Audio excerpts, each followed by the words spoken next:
Ciao Marta, come stai? Bene, e tu? Tutto bene. Cosa stai facendo? Sto guardando i miei bambini. Sono lì, stanno giocando. Sì, sì, vedo. Vi state proprio godendo questa giornata di sole. Bravi. Io sto portando i miei in piscina. Bene, vedo che stanno crescendo in fretta. Sì, è proprio vero. Anche i tuoi stanno diventando grandi. Ora vado, ci vediamo dopo. A dopo.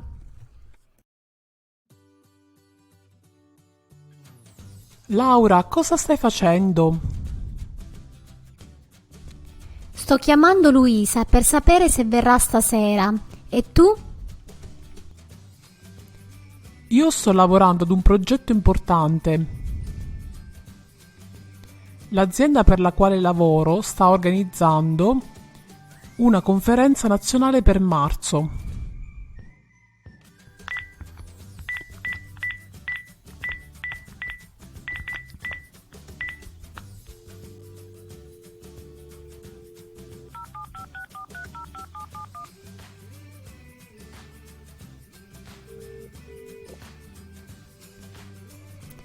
Ciao Luisa, ti chiamo per sapere se verrai stasera. Sì, certo. Proprio adesso sto andando in pasticceria a comprare un dolce. Mario verrà con te? No, lui in questo periodo sta viaggiando molto per lavoro. Ci sarò solo io. Va bene, a dopo.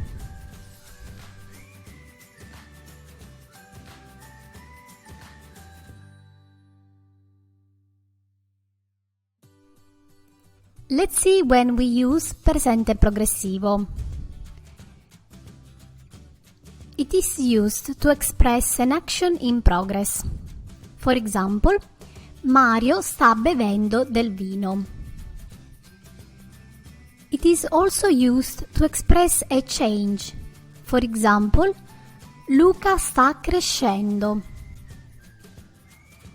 Also, we can use it to express an action in progress that repeats for a certain period of time.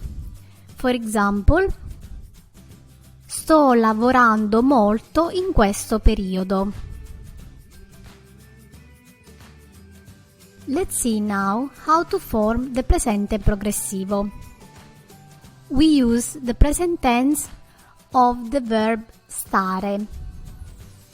We could also use other tenses of the same verb. In this case, we will use the present tense. Io sto, tu stai, lui lei sta, noi stiamo, voi state, loro stanno. Then we will add the gerundio. How we can form the gerundio?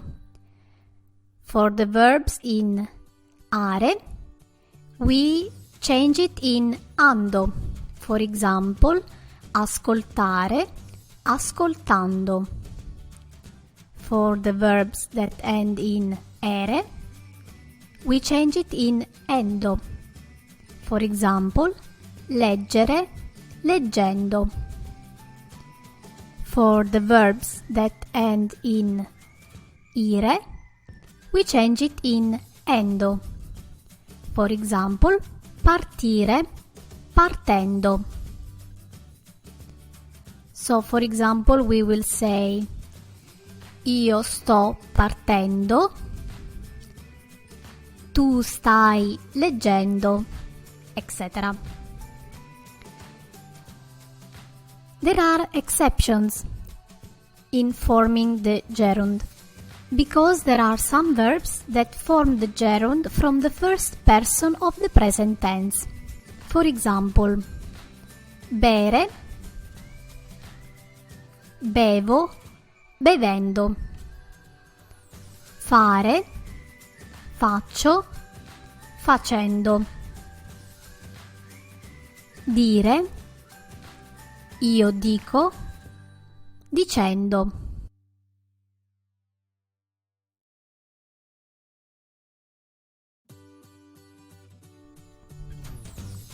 Se ti è piaciuta questa lezione iscriviti al canale, metti un bel like e condividi il video. Ci vediamo alla prossima lezione.